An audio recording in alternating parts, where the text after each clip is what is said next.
어, 오늘 느헤미야 1장 읽었죠?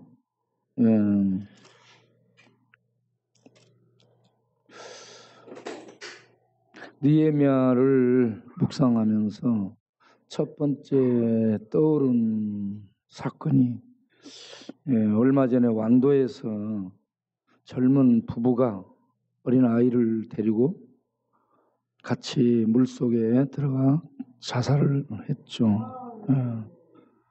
빚이 IMF가 아니고 코로나 상황 속에 빚이 한 1억 정도 이런 정도밖에 안 되는데 빚 독촉을 받고 삶이 힘들어지니까 자살을 선택했다라고 볼 수 있는데, 저는 그 마음, 이 돈 경제적인 상황 어려움을 생각하는 것도 하지만 중요한 것은 하나님이 나를 버렸다라고 생각했으라고 볼 수 있어요. 아무리 망하고 힘들어도요, 하나님이 나를 버려버렸다라고 생각하지 않은 사람은 일어나는데, 별것 아닌데도 하나님 나를 버렸다, 나는 저주받았다, 이런 생각하게 되면 자기를 저주 속에 죽이리라고 볼 수 있습니다. 그 당한 어떤 환경, 그것은 사람 따라 작은 감기도 암처럼 크게 생각할 수 있는데, 작은 사건도 크게 받아들여서 그렇게 극단적인 선택을 할 수 있다라고도 볼 수 있어요. 자, 우리나라 1910년 한일 합방과 더불어서 일본의 통치하에 우리나라가 넘어가죠. 우리나라 자주권, 우리나라 국민 스스로 통치하는 주권을 잃어버렸죠. 그리고 이 36년 동안 참 말도 글도 사용할 수 없는 이런 어려움들이 계속됐고, 무엇보다 국민 정신, 민족 정신을 깨버리기 위한 일본의 참 집요한 이런 공략을 계속 당해야 되는 이런 상황 속에 있다 보니, 나라 잃은 서름, 주권 잃은 서름, 민족 자치를 잃어버린 서름, 참 서름이 참 많은 그런 시대를 보냈죠. 그 시대 애국이 뭐였습니까? 그 시대 애국은 술 마시고 한탄하는 것이 애국이었습니다. 어찌할 수 없으니까. 참 그런 속에서도 하나님이 우리나라를 연합군의 승리 속에 독립을 할 수 있게 해주시고, 이런 이 나라를 이루게 됐는데, 바로 얼마 뒤에 6.25 사변을 또 겪었죠. 이 6.25 사변은 동족 간의 이 전투를 벌인, 형제지간에 서로 죽인 그런 비극적인 사건이라고 볼 수 있잖아요. 여기에 강대국들이 개입해가지고 그들의 지배 속에 사상과 그들의 어떤 이익권을 가진 이러한 지배 속에 우리는 고래 싸움에 새우 등 터지는, 우리끼리 치고받고 죽이는 이런 비극을 만들었습니다. 이때에 가족을 잃어버리고, 부모를 잃어버리고, 삶의 터전을 잃어버리고, 집을 잃어버리고, 희망을 잃어버린 그러한 시대를 살게 됐잖아요. 부모를 잃어버렸어. 집이 없어. 먹을 것이 없어. 얼마나 힘든 상황이 됐겠습니까? 우리도 그런 아픔을 겪었는데, 이스라엘이 나라를 잃어버리죠. 하나님의 도성 예루살렘 성이 회파되고 무너지고, 성벽이 무너지고, 예루살렘 성전이 불타고 무너집니다. 이 예루살렘 도성은 어떤 것을 상징해요? 하나님이 임하여 계시는 도성으로 하나님이 임하여 계시는 도시입니다.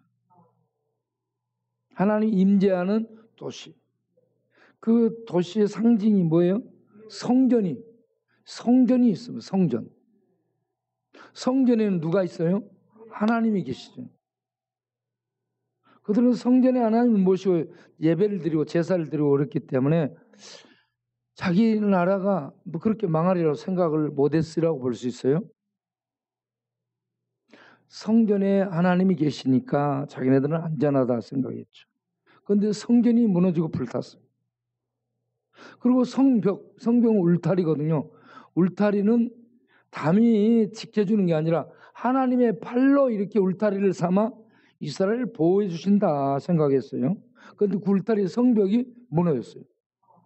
그 안에 집 지고 살고 있는 예루살렘 도성 성민들, 그들이 불타고 죽고 잡혀가고 완전히 폐허가 돼버린, 네, 이런 상태. 완전히 망했어요. 예루살렘이, 유다가.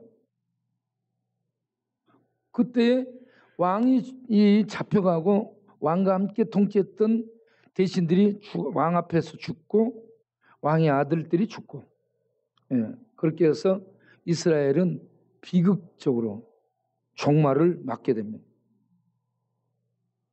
그렇게 해서 나라가 없어지고 사람들은 포로로 잡혀갔어요. 예. 그렇게 해서 잡혀간 사람들이 이제 죽고 그 후대들이 태어나게 됐죠. 예.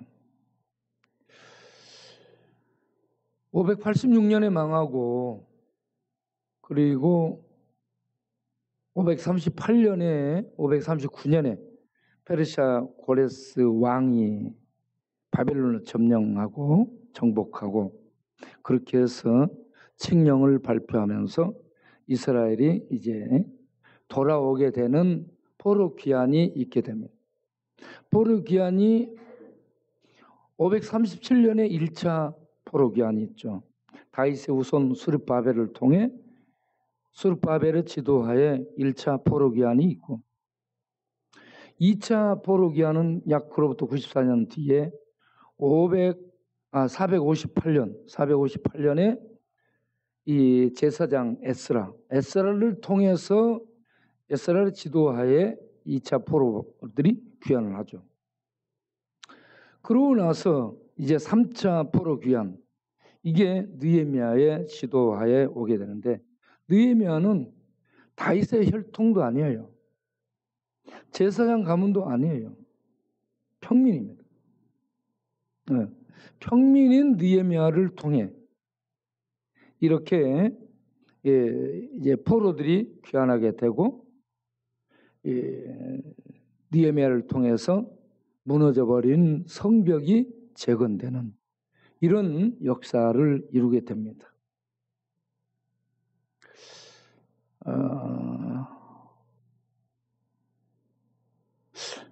우리가 지금 느헤미야를 이렇게 제가 묵상하면서 느헤미야가 참 훌륭한 신자였다, 존경할 만한 그런 신자였다라고 감동이 와요. 자, 느헤미야가 어떤 이 위치에 있었냐면 이 페르시아에 왕들이 여러 왕이 바꿔지죠. 그동안에 여러 왕이 바꿔지게 되는데 그가 어떻게 발탁이 됐는지는 모르지만 왕의 비서로 발탁이 됩니다. 왕의 비서.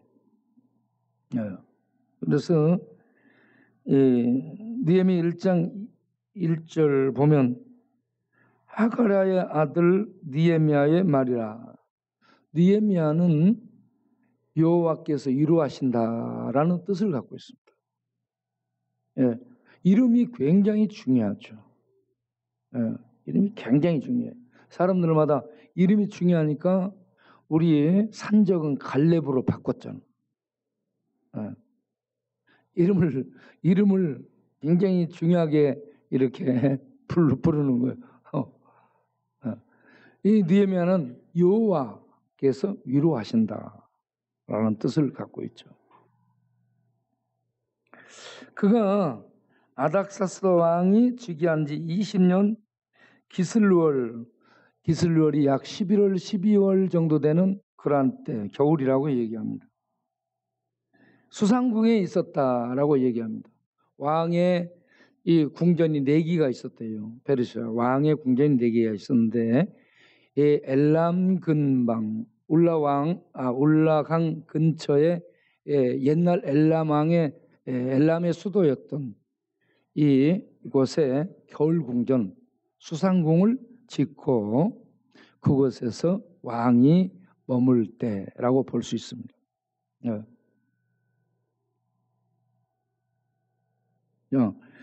이때 이 느헤미야는 왕의 술 맡은 간원으로 있었다라고 1장 마지막 11절에 그때 내가 왕의 술 간원이 되었느니라가 아니고 술 간원으로 있었느니라, 이게 맞다고 봅니다. 그때 술 간원으로 바로 그때 임명된 게 아니고 술 간원으로 있었다. 술 간원은 왕의 비서입니다.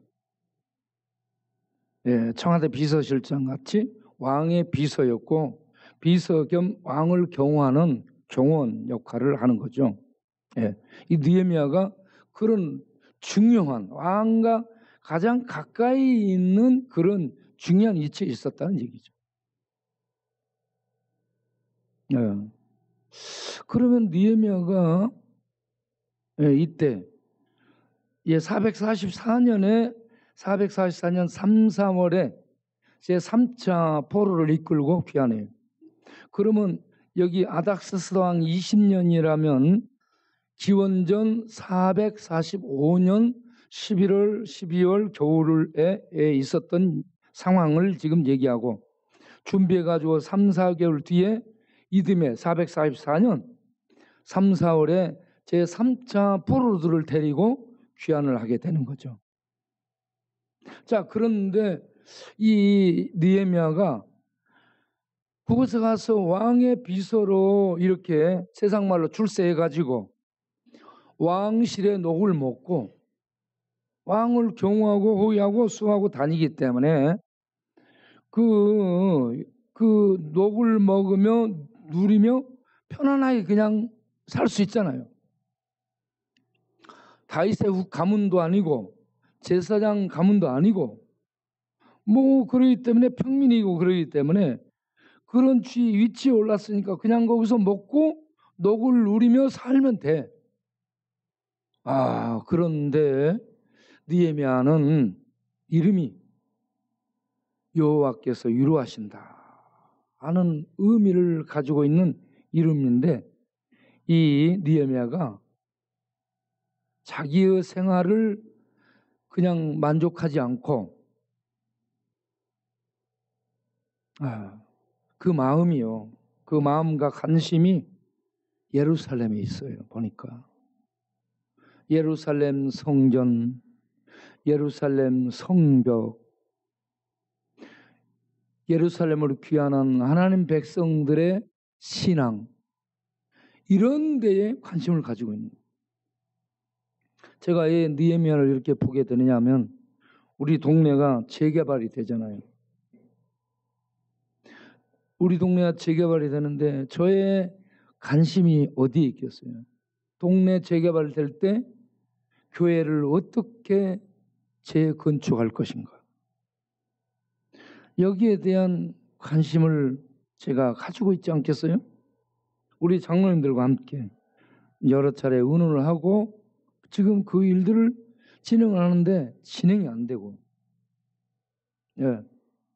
얘기를 해도 항상 제자리고 그래서 여기에 대한 땅 확보, 그리고 사역의 지속, 건물 규모, 그리고 거기에 필요한 재정, 이것이 또 어느 정도 기간에 걸쳐서 진행될 것인지, 이런저런 것에 대해서 여러모로 관심을 가지고 생각을 하고 있습니다. 어떻게 재정을 마련할 것인가? 어떤 규모로 어떻게 할 것인가? 이번에도 또 의논을 해가지고 일단 그들에게 우리는 이렇게 요구한다. 우리의 주장하는 바는 이렇다라고 의견을 보냈어요. 답은 어떻게 올지 아직 모르겠어요. 또 이런 문제, 그리고 우리의 사역이 이 밥 주는 사역, 밥 주는 사역이 동네가 재건축된 다음에도 계속될 수 있을까? 어떤 형태로 해야 될 것인지, 어떤 규모로 해야 될까? 밥을 준다면 몇 층에서 줘야 될 것인지, 저는 1층으로 생각하고 있는데, 왜냐하면 편리하니까. 그리고 교회는 이 2, 3층으로 해서 이렇게 올리되 층수는 한 3개 층을 포함해서 이렇게 예배당을 2층으로 2층 규모로 만들어야 되겠다. 이런 것들을 생각해 보고 그 위에 이제 이런저런 많은 시설들 이렇게 준비를 해야 되겠다. 또 우리 홈리스 친구들이 같이 생활할 수 있는 그 위에 쉼터를 그 위에 건축을 해야 되겠다. 거기에 이제 도서관도 만들고 여러 가지 샤워실도 만들고 외부 사람들 쉴 수 있는 방문하는 자들 쉴 수 있는 그런 것도 만들고 여러 가지 이렇게 뭘 구상을 해보고 있죠. 그리고 우리가 그렇게 재건축을 하든 안 하든 우리 지역 복음화는 어찌 될 것인가?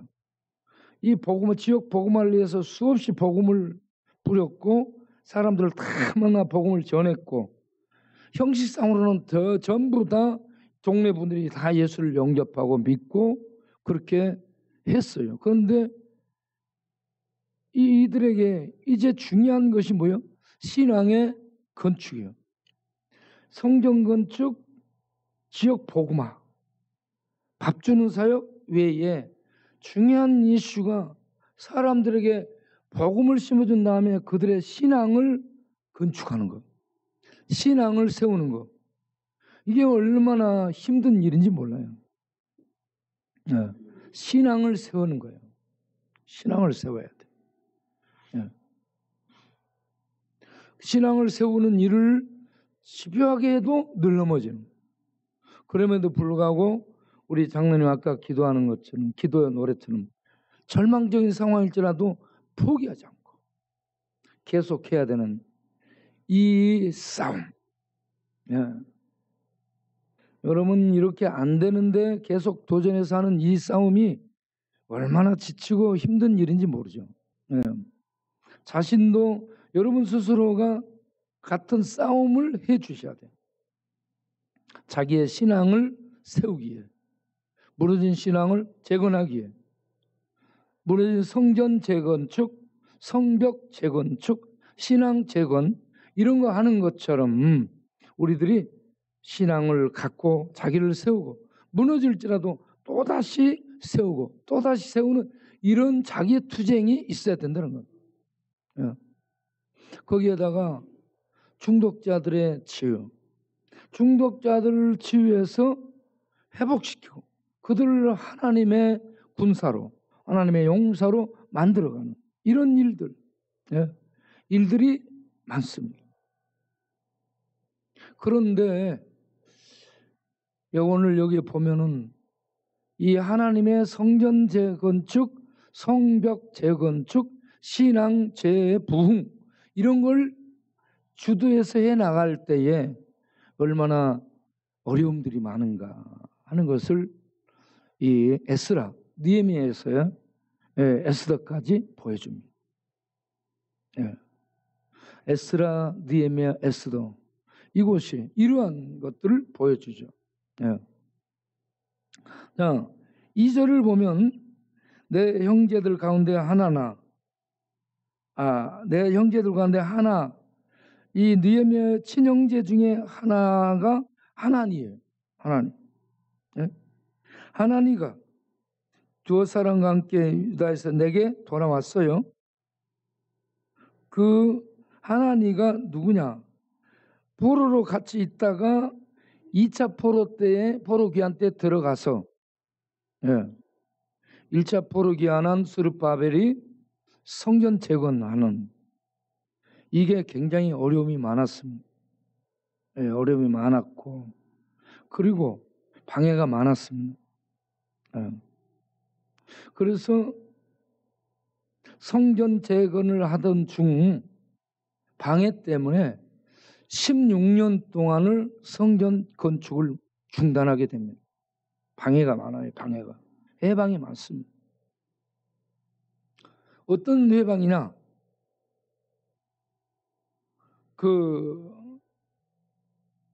이 지방 장관, 그러니까 페르시아 쪽에서 이 강서쪽은 팔레스틴을 얘기해요. 예루살렘 쪽을 강서쪽이라 얘기해요. 팔레스틴 지방의 총독으로 이렇게 이 배정을 받아가지고 그곳에서 페르시아 왕 정책의 여러 가지를 반영하는 지방 장관입니다. 총독, 옛날 이 로마의 총독이 파견돼서 예수님 시대에 이 이스라엘을 통치했던 빌라도 총독처럼 우리나라가 일제지하에서 이렇게 일제 지배를 받을 때에 우리나라에 일본 총독으로 파견된 이토 히로부미 이런 사람들, 이런 총독의 파견 정책이 이 진행되는 상황, 그들이 보고하는 것에 굉장히 좌우됩니다. 본부에 있는 이 왕들이 지방 장관들의 이런저런 정보, 그걸 정보를 가지고 올리는 상소문, 보고문, 고소문 이런 것들에 영향을 받게 돼 있죠. 직접 와서 보지 못하니까. 그때 당시에는 요즘처럼 TV로 보거나 인터넷으로 보거나 카톡으로 연락하는 이런 건 전혀 없는 시대잖아. 말 타고 사신이 가가지고 이것저것 이렇게 알려주고 전달해야 되는 이런 시대예요. 자, 그런데 그쪽 이 지방 장관이 특별히 이 페르시아 쪽에서 많은 이주를 해온 사람들이 사는 동네가 사마리아죠. 사마리아는 거의 이방화되어 있습니다. 그 사마리아 사람들의 이런저런 항변 항의를 그들이 지방 장관들이 듣습니다. 그래가지고 그들이 의논해. 거기에 지방 장관의 서기관 이런 사람들이 함께 참여해가지고 이 성전 재건축 이것에 대해서 부당함을 강조하고 이들에게 이러한 것들을 허락해 주면 그걸 그 중심으로 모여서 왕을 배반할 것이다. 왕에게 해를 입히게 될 것이다. 왕의 통치를 받지 않고 얘들이 반기를 들 것이다. 그들은 그런 패역한 족속 기질을 갖고 있기 때문에 역사 속에 그런 일들이 많았던 자들이 그렇게 할 것이다 라고 얘기하니까 왕이 그들의 말을 받아들입니다. 그래서 성전 재건축을 중단시켜요. 이게 에스라 4장에 나온 내용입니다. 에스라 4장에. 자, 느헤미야 앞에 에스라 4장을 보게 되면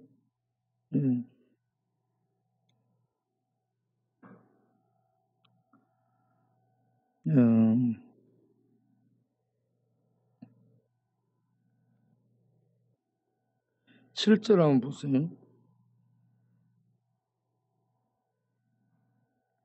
뭐 7절부터 보면 아닥사스다 왕 때에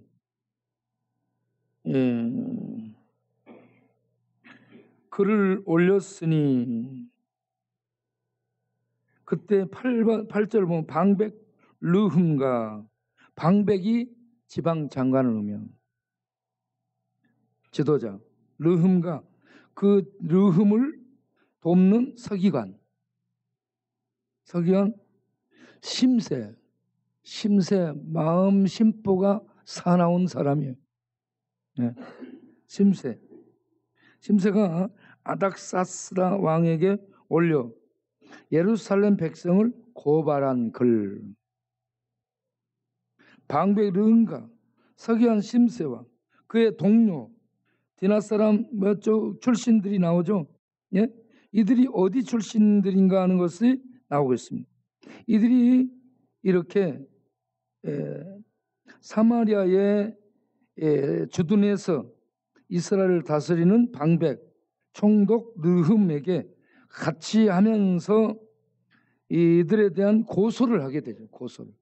고소한다라고 얘기해요. 11절부터 보면 아닥사다 왕에게 올린 그 글의 초보는 이러하니 강 건너편에 있는 신하들은 왕에게 아뢰나이다. 당신에게서 우리에게 올라온 유다 사람들이, 그러니까 페르시아에서 유다로 돌아온 사람들이 예루살렘에 이르러 이 폐역하고 악한 성읍을 건축하는데 이미 그 기초를 수축하고 성곽을 건축하온데, 예? 이제 왕은 알기를 바랍니다. 이 성을 건축하고 성곽을 완공하면 저무리가 다시는 조금과 관세와 통행세를 바치지 아니하리니 결국 왕들에게 손해가 될 것입니다.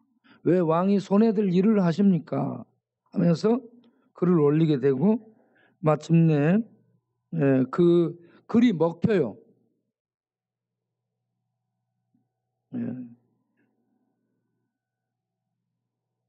7절, 17절부터 보면 왕이 이제 답을 보내요. 방백 르음과 서기한 심세와 사마리아에 거주하는 그의 동료들, 강 건너편 다른 땅 백성에게 왕이 조서를 내리죠. 너희에게 평강이 있을지어다. 그러면서 너희 올린 글을 내 앞에서 내가 읽었다.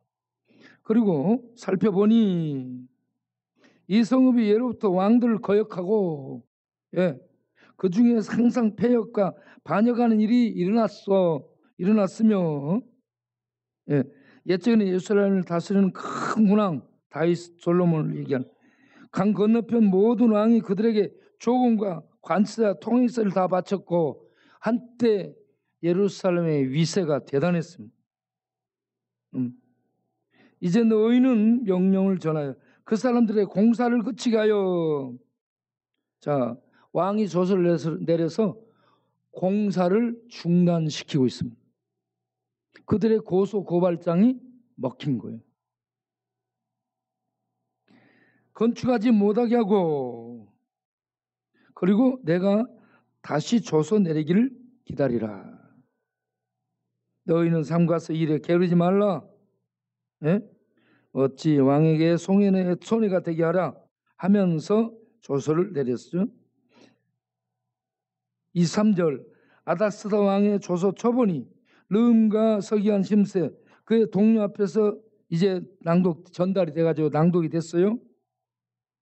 그들이 예루살렘으로 급히 가서 유다 사람들을 보고 권력으로 억제하여 그 공사를 그치게 하니 이에 예루살렘에서 하나님의 성전 공사가 바사왕 다리오 제2년까지 중단되었다. 성전 공사를 권력으로 국가 공권력으로 통제를 해가지고요 못하게만. 자, 국가 공권력으로 통제하게 되면 백성들에게 어떤 마음 상태가 되냐면 백성들이 성전 한번 지어보자, 성벽 건축해보자, 성읍을 건축해보자, 이렇게 불타던 마음의 불씨가 어떻게 될까요? 꺼져버립니다. 공권력으로 법적으로 제재를 가해오고 못하도록 공문을 발표하고 갖다가 딱 문에다 붙여놓고 어기에 붙여놓고 이제 꼼짝마, 모든 행동 중단. 그러면서 관리들이 왔다 갔다 하면서 사진 찍고 보고하고, 우리 코로나 때에 관리들이 나와가지고 사진 찍고 보고하고 꼼짝마 하니까 꼼짝 못 하게 되잖아요. 공권력의 통제가 들어오면 사람들의 마음의 힘을 잃어버립니다. 그래서 외적으로는 이와 같이 방해꾼들이 나타나서 권력으로 통제하며 성전 건축 공사, 성벽 공사를 못하게 만듭니다. 그러자 백성들의 마음이 무너져 버립니다. 학개와 스가랴를 보게 되면 거기에는 무슨 내용이냐? 너희들의 마음이 지금 이 성전 건축하는 데서 멀어져 있다라고 지적합니다. 그래서 다시 마음에 불을 일으켜서 재건축하는 일에 힘을 내고 열심을 내도록 하라 독려하게 됩니다. 여러분, 성전 건축, 성벽 건축, 어떤 걸 짓는다, 신앙을 심어주고 신앙 건축을 한다, 무너진 신앙을 다시 세운다. 얼마나 힘들고 어려운 작업들인지 모릅니다. 그래서 지도자들이 힘을 잃어버리면 안 되는 겁니다. 에스라가 2차 포로들을 데리고 귀환을 해서 에스라가 많은 일들을 해요, 보면. 그런데 에스라가 중간에 힘을 잃어버리고 이 건축이 아주 흐지부지해진 상태가 됩니다. 스룹바벨을 통해 이런 방해가 있었음에도 불구하고 성전은 재건축이 되는데 16년 뒤에 재건축이 되죠. 그런데 지금 이 어떤 상황이냐? 예루살렘에 1차 포로 귀환, 2차 포로 귀환 해가지고 성전 건축 중단했다가 했고, 그리고 성벽 공사가 진행되는 중에 또 다른 이런 방해 공작이 들어와서 성문이 불타고 달아놓은 것이 불타고 공사하던 것들이 무너지게 되는 이런 상황이 이르게 됐어요.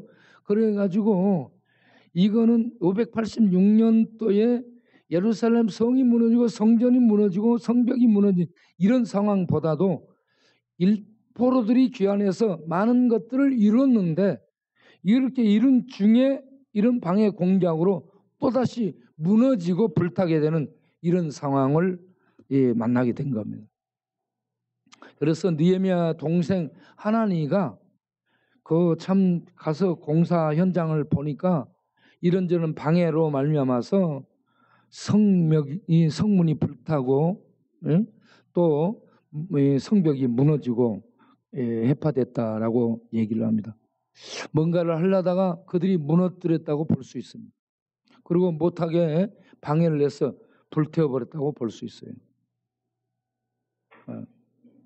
왕의 조서가 내려진 싸움, 못하게 된.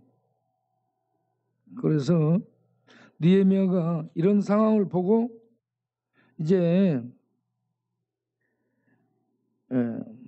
3절에 그들이 내게 이르되 사로잡힘을 면하고 남아있는 자들이 그 지방 거기에서 큰 환난을 당하고 능욕을 받으며 예루살렘 성은 어무러지고 성문들은 불탔다 하는지라. 이게 586년 망했을 때가 그대로 있는 상황을 말하는 것은 아니다라고 보는 거죠.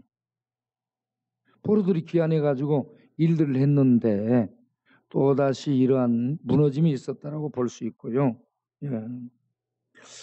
자, 이 말을 듣고 느헤미야가 앉아서 울고 수일 동안 슬퍼하며 하나님 앞에 금식하며 기도하여. 그래서 울며 금식하며 기도했다. 우리에게 지금 이런 기도가 정말 필요한 때라고 볼 수 있습니다.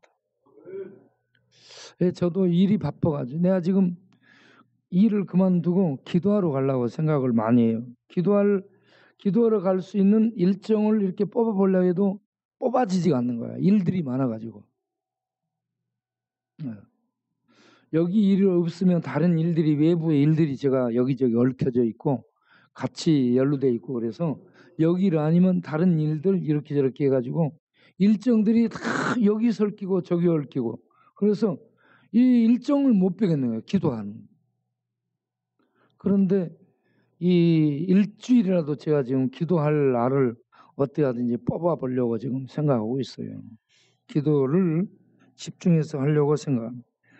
기도할 때에 여기에 보면 어떻게 해야 되는가? 금식하며 기도했다. 네.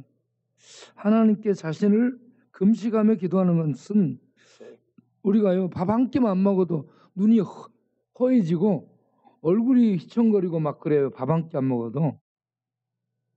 그런데 일주일 금식하면 어떻게 돼요? 휘노를해지죠. 저는 어떻게 40일 금식을 했는지 모르겠어요. 이 3일 금식에도요 밥 냄새가 막 엄청 막 나는데 제가 40일 금식 기도할 때 산속인데요 라면 냄새가 나가지고 얼마나 라면이 먹고 싶은지 몰랐어요. 예, 붕어빵 냄새도 납니다. 산속에 붕어빵 붙일 리가 없는데 붕어빵 냄새가 산속까지 나더라고. 이렇게 먹는 유혹이 생겨요. 얼마나 먹고 싶은지 모릅니다. 예. 그런데 금식은 뭐예요? 죽었으니까 안 먹는 거예요. 죽은 사람은 밥을 갖다 줘도 못 먹고 욕을 해도 모르고 때려도 모르고 죽은 거예요. 금식은 죽음으로 드리는 길. 내가 죽겠습니다. 예.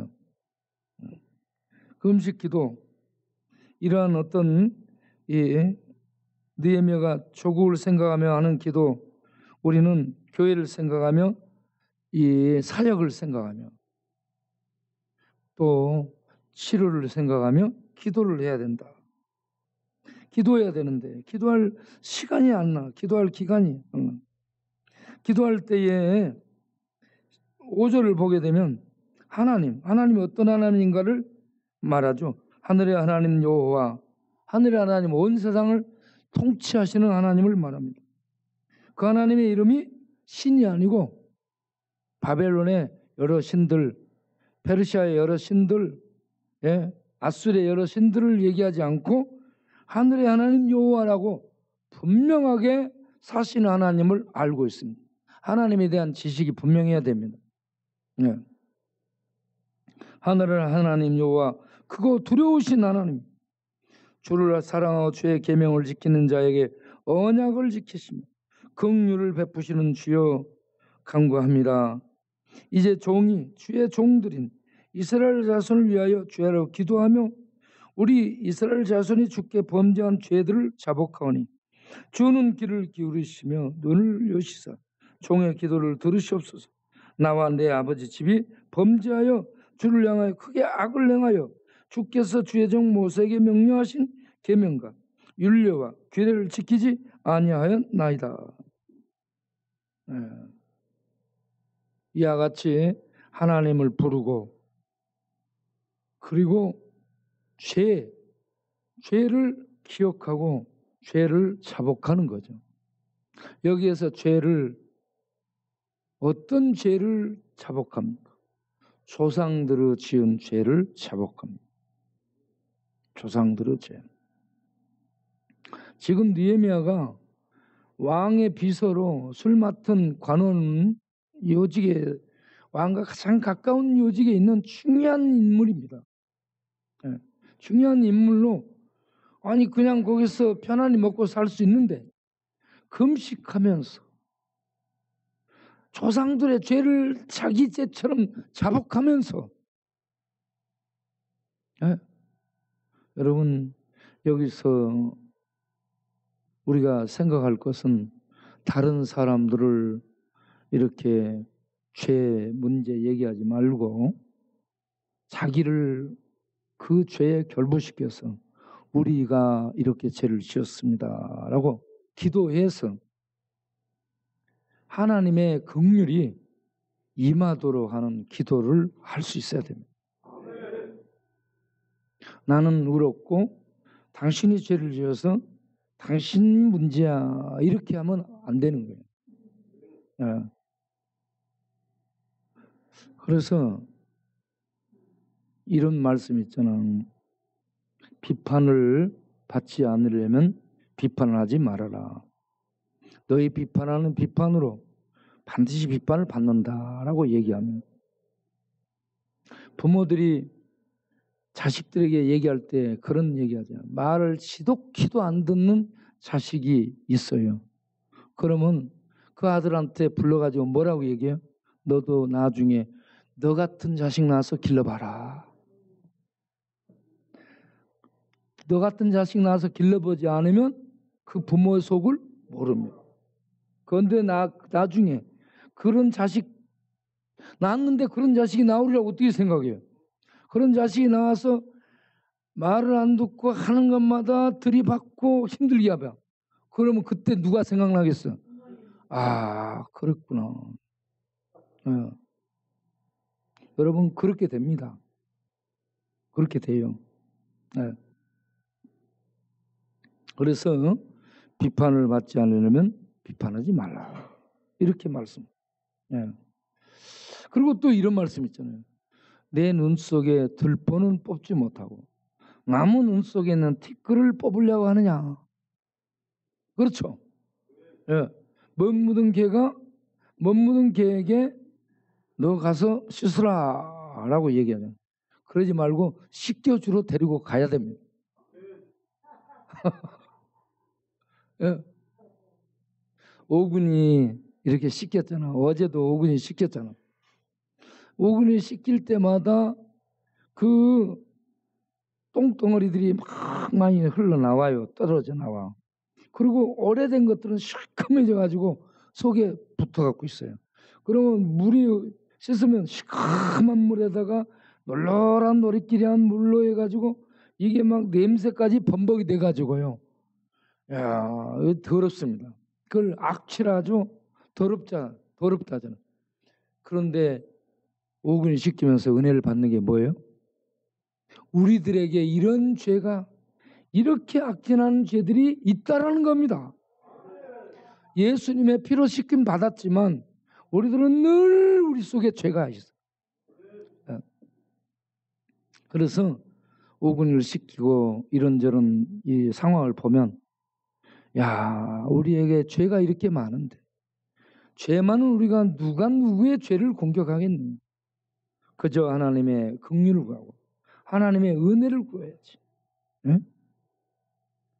그래서 여기에서 느헤미야는 조상들의 죄를 지가 지은 것처럼 지가 짊어지고 회개 기도를 하고 있습니다. 남은 사람들의 죄와 악을 보면 지적하고 공격하지 말고 그들의 죄와 악을 내가 지은 것처럼 내가 회개하고 내가 통곡하면서 그들을 위한 기도를 드릴 수 있는 이러한 자세가 필요하다. 예수님이 십자가에서 못 박혀 죽을 때에 하나님, 배락을 저들에게 때리십시오. 저것들은 죄를 지었습니다. 이랬어요. 아니면 뭐라 했어요? 아버지, 저들은 자기를 모릅니다. 용서해 주옵소서. 네. 예수님이 지금 두드려 패고 이 욕하고 비웃고 막 십자가에 못 박아놓고 조롱하는데 그걸 받으면서 아버지, 저들은 지가 지금 뭐하는지 모릅니다. 불쌍히 여기시고 용서하옵소서. 그러면서 그 죄를 본인이 짊어지고 다 맡고 그 저주를 받으면서 저들은 용서해 달라고 하나님께 빌고 있잖아. 교회에 이런 사랑, 이런 자비, 하나님의 자비가 나타난 것이 교회죠. 네. 그래서 우리가 느헤미야의 기도를 통해서 조상의 죄, 잘못들, 그 잘못을 내가 잘못한 것으로 알고 하나님 앞에 회개하며 기도하는 이 자세가 필요하다. 네. 우리 교회의 재건축 문제, 이 앞으로 사역 문제, 중독자들의 이런 치료 문제, 신앙의 재건, 지역 복음화, 이런 문제, 이 문제를 수행하기에 앞서서 해야 될 게 뭐냐? 금식하며 자기를 죽여서 드리는 기도. 나 죽겠습니다, 하나님. 나를 받으시옵소서. 그리고 모든 잘못, 죄들을 우리가 잘못한 것으로 알고 우리가 대신 기도하는, 회개 기도하는 이런 기도를 하면서 하나님의 말씀, 진노 중에도 자비를 베푸시고 긍휼을 베푸시는 하나님이시라는 것을 알고 주여 진노 중에도 자비와 긍휼을 베푸소서 하면서 기도하는 그러한 우리의 기도가 돼야 될 줄로 믿습니다. 느헤미야 이러한 기도를 이렇게 기도로 준비하는데 11월 12월부터 기도하고 준비해서 3월 4월까지 수개월 동안 느헤미야가 집중해서 기도하고 있는 것을 보게 됩니다. 예, 좀 며칠 기도하고 많은 것이 아니라 왕에게 은혜를 입을 때까지 기도를 하는 거예요. 예, 이런 기도를 하고 나면 반드시 사람을 통한 그 응답이 옵니다. 하나님이 하늘에서 응답하시면 사람을 통해 역사가 이루어지게 됩니다. 그렇게 되도록 우리 기도를 하겠습니다. 다 같이 기도하겠습니다.